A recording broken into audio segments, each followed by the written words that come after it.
sa gitna ng maingay na lungsod, kung saan ang alingasaw na lansangan at usok ng mga sasakyan ay naghahalo sa hangin. Matatagpuan ang mga bayani ng kalye, ang mga street vendors.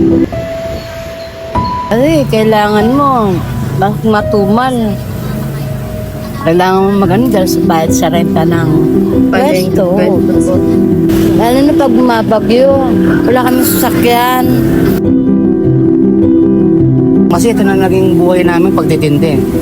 Saka hindi na kami nahihiya sa tao kasi sanay na kami makihalubilo sa mga tao. Kaya yung ganitong hanap buhay, okay na sa akin to. Hanggang sa tumanda ko, ito na yung hanap buhay ko.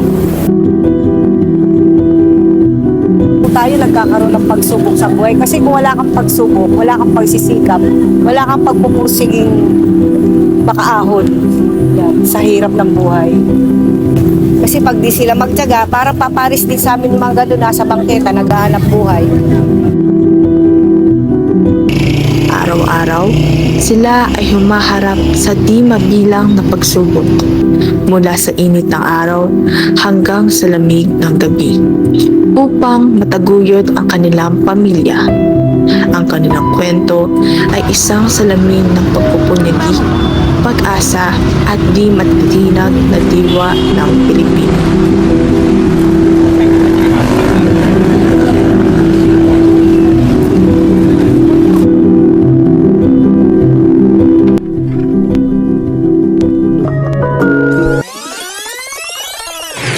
Ayon sa Philippines News Agency, tinatayang nasa 25% ang kabuuang GDP ng bansa ang kontribusyon ng mga street vendors. Ito ay isang napakalaking bilang, ngunit madalas na hindi sila napapansin sa formal na plano ng ekonomiya. Pero sino nga ba sila? Ang mga street vendors ay mga individual na nagtitinda ng iba't ibang mga produkto o serbisyo sa mga pampublikong lugar, magmula sa mga bangketa, kalsada hanggang sa parke. Sa gitna ng kahirapan at pagsubok, patuloy sila nagsusumikap, nagpapakita ng malikhain at madiskarteng paraan para may paituguyod ang kanilang pamilya. Hindi lang produkto ang kanilang inaalok, kasama rito ang pakikipagkapwa, ngiti at munting ginhawa sa araw-araw ng mga Pilipino.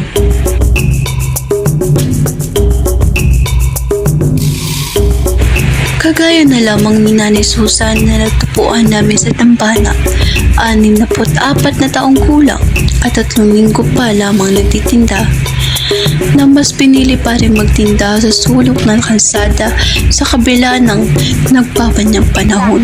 Ganito lang. Magkano Yung, pagka may Nutella, add ka lang ng 5 pesos dito, 25. Sige po.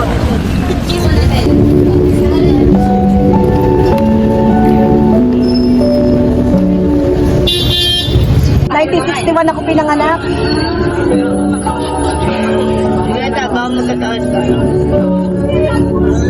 Ano pong pangalan nyo?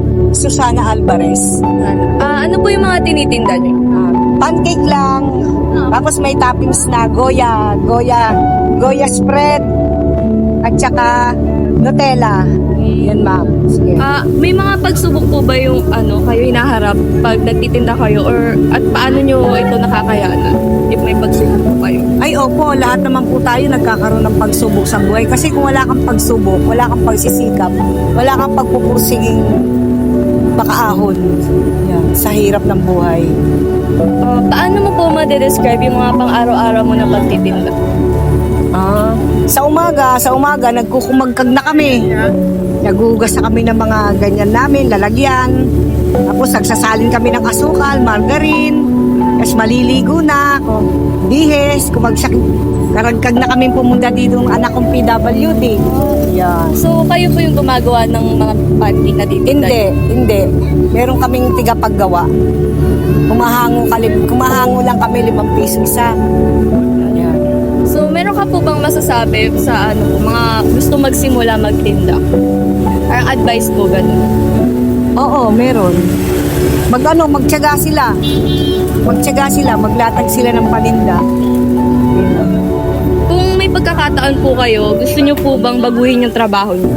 Ay, oo naman. Kung may pagkakataon na mabuhayin ulit tayo ni Lord, Mas gusto ko pa nga mag-aral ako mabuti kasi nag-graduate ako sa University of the East. Kaya lang, nakapag-asawa ako kaagad. Nagtrabaho, pagka-graduate ko ng high school sa UE, hindi pa ako nakakapag-graduate. Kagagraduate ko lang noon, naghahanap na ako ng trabaho sa factory. Ayun, hanggang natanggap ako kaagad. Ayan, after going ng 1 year, ayun na, niligawan na ako, nakapag-asawa na ako, hindi na ako nakapag-college. Kaya nga nagagalit yung nanay ko sa akin eh. Bakit daw ako pumasok-pasok pa ng pabrika? Kasi ang gusto kong kunin nun, midwifery sa Pabella Hospital. Sa hospital po, parang medicine field. Ano na yung paanakan, tapos may eskwelahan. Midwifery ang gusto ko, kaso mo nakapag-asawa ako kaagad. Kaya masasabi ko, mas maganda yung may pinag-aralan, kaya kayo, mag-aral kayo. Huwag kayong mag-aasawa kaagad. Magtyaga kayo, magtiis kayo sa pag-aaral. O yun, nakikita mo po ba yung sarili mo at mga paninda mo sa susunod pa po na taon? Yung sarili ko. Oo, nakikita ko pa rin. Kaya kailangan talaga magtyaga yung mga estudyante, kailangan talaga makapagtyaga yung mag-aral eh. Kasi pag di sila magtyaga, para paparis din sa amin mga gano'n nasa bangketa, naghahanap buhay. Ano po yung mga masasayang nangyari sa'yo bilang vendor po dito? Oo. May time na napakabili ng paninda ko. Ganyan eh. Hindi ko sila maasikaso kaagad, dahan-dahan lang kasi pagkasabay-sabay sila nagkakandalaglag yung may kutis ng mga ganyan ko. Yan.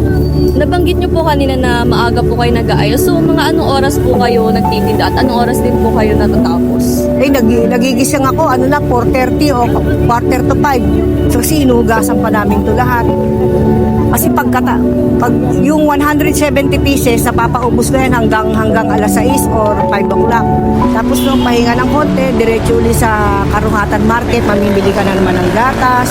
Kasi sa amin yung gatas, sa amin yung margarine, sa amin yung asukal, plastic ang lagayan nito. Mga ganyan, namimili kami. Kaya hindi kami karaka-raka nakakauwi ng bahay. Mamamalengke pa sa Karuhatan Market. Ito sa SM ko pa ito binibili. Saka ito. Yan, ganyan. Mga gaano po katagal kayo nagtitinda dito? 3 weeks, 3 weeks na. 3 weeks.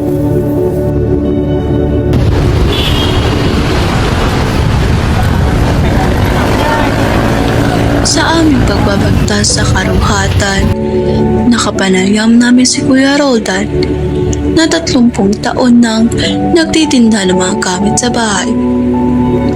Sa loob ng 30 taon ay may samot-saring problema ang kanyang kinakaharap. Tulad ng kanyang mga kapwa magtitinda ay may isa lamang silang kwento na nagkakapareho at yan ay kumakayod sila para sa pamilya at maabot ang mga pangarap sa tamang panahon.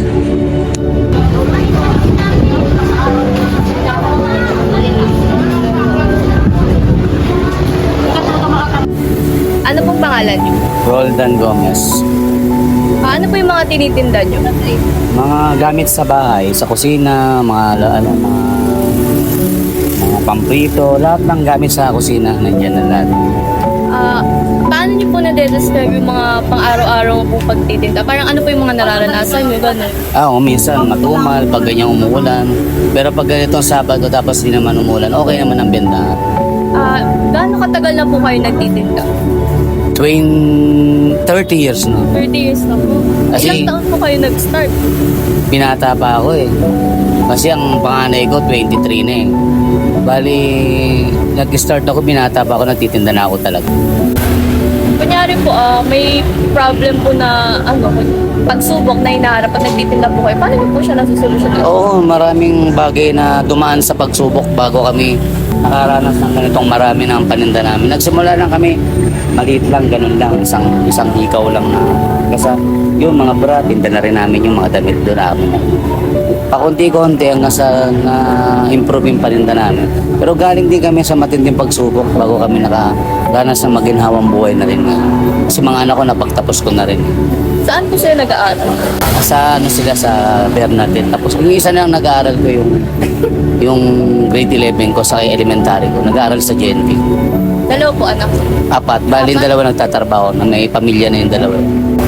Saan niyo po, nakukuha yung mga paninda niyo? Ganun. Sa Divisoria. Ito po. Divisoria, Quiapo, yan. Binondo, kung saan ka mababa, pagkakambas ka kung saan ang mura. Kung may pagkakataon po ba kayo, gusto niyo po bang maiba yung trabaho niyo? Hindi na siguro kasi hawak ko oras dito saka wala akong amo. Kasi kung boss mamamasukan ka, kasi okay na rin yung, kasi ito na naging buhay namin pagtitindi. Saka hindi na kami nahihiya sa tao kasi sanay na kami makihalubilo sa mga tao. Kaya yung ganitong hanap buhay, okay na sa akin to. Hanggang sa tumanda ako, ito na yung hanap buhay ko. Asawa niyo po ba yung, kasama ka? Kaya nagbabantay ng braso. Anong oras po kayo nagsisimula magtinda? Tsaka anong oras po kayo natatapos? 7 din kami mo. 7 a.m. po. 7. May mga naman po, may nakakabili naman. Ganun. Oo naman, wala kanina meron. Bakit niyo po napiling magtinda? Kasi nung binabata ako, sumasama-sama lang ako magtinda nung araw sa lolo ko. Hanggang sa natuto ako magnegosyo. Sa lolo niyo, Sa lolo ko ako natuto magtinda-tinda. dito rin po ba siya nagtitinda? Sa Balintawak pa kami nagtitinda ng mga gulay-gulay. Gulay-gulay. Marami na akong klase tininda, mga damit. Kasi ito kasi ang in ngayon. Kasi kung ano yung season, yun ang tinitinda namin. Hindi naman kami tutok sa ganito. Kasi magdi-December, gamitin kasi itong mga tema. Mga pang-iyaw, mga kaldero. Kaya kung ano yung mabili, yun ang tinitinda namin. Yung asawa niyo po ba, dito niyo po nakilala? Parang nagtitinda kayo Hindi. nakilala? Nananarbaho siya dati. Binata pa ako, nagtatrabaho rin ako. Kaya naranasan ko rin magtrabaho talaga. Bago ako magnegosyo. Kamusta naman po ngayon? Okay naman. Okay naman ang namin. Okay naman yung pagsasama namin. May kanya-kanya kaming hanap buhay. Kung kanya yung bra, kanya yung... Sa inyo din po yun? Namin din pati labit niya.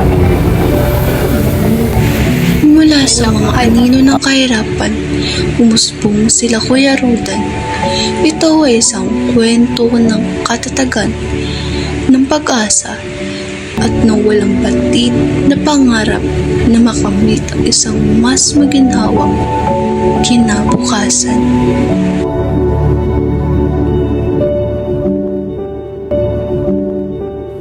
Sa aming pagpapatuloy, natagpuan namin si Nanay Nenet na nagtitinda ng mga gulay sa palengke. Siya'y 63 taong gulang na at 35 taon na sa larangan ng pagtitinda. Kagaya ng ilan, naniniwala siya na sa pagtitiis at pagtitiwala sa na may pera sa gilid ng kalsada.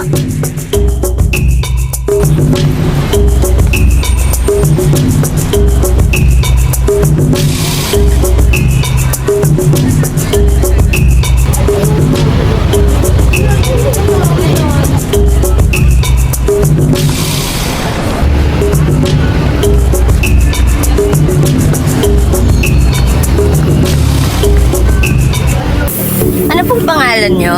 Nenet. Ilan taon na po kayo? 3 na po. If may po kayo, ilan po?